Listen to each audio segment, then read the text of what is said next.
It's a question to be answered, knowing that decision-making with that in mind has to do with living or dying. It's a matter of life and death. There are some decisions in life that do not face that kind of an outcome.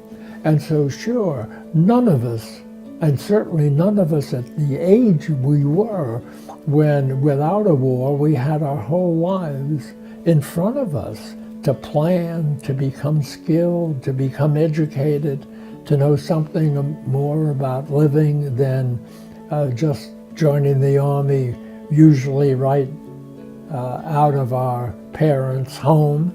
So therefore, yes, there was this concern, but the component limited the possibilities of surviving. Things that seem easily answered, scraping the surface and getting below it, we discover they're complicated. The questions you ask are complicated, are life-threatening, outcomes unpredictable. And so therefore, there are ways of defending against the reality which I discovered after I joined my infantry company in the fighting in Italy for me and in France. In 6 weeks, you're going to be killed, wounded, or missing.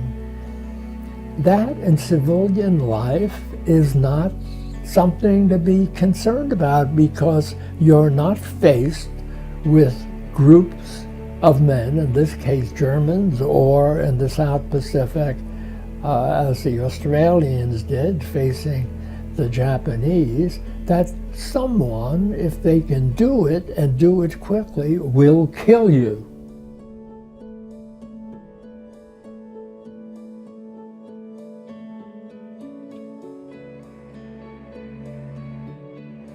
When I went through what I had to go through, I had no thought of the reaction or even really thought about my parents receiving an official military Western Union telegram saying your son has been missing in action and the dates and where and so forth. And if any further news is available, you will be the first to hear about it. If we consider the amount of soldiers, parents, who received a telegram like that, and if, let's say, there was a mother and father, a sister, maybe another brother, I had a grandfather living with us, all of that family group was devastated. And if we consider post-traumatic stress, here it is not only in the fighting man, it's also in the people who are hanging around waiting for the next knock on the door. With my father, he suffered from shell shock. I can't tell you why I didn't realize it until about 10 years ago, but I grew up with a man who was suffering from post-traumatic shock, stress.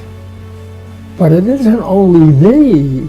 They didn't know what the hell was going on either. And when I came home, there was no medical treatment available for this particular condition, so they suffered all over again. And I may have mentioned in my book, I went away to war with the spirit of the time.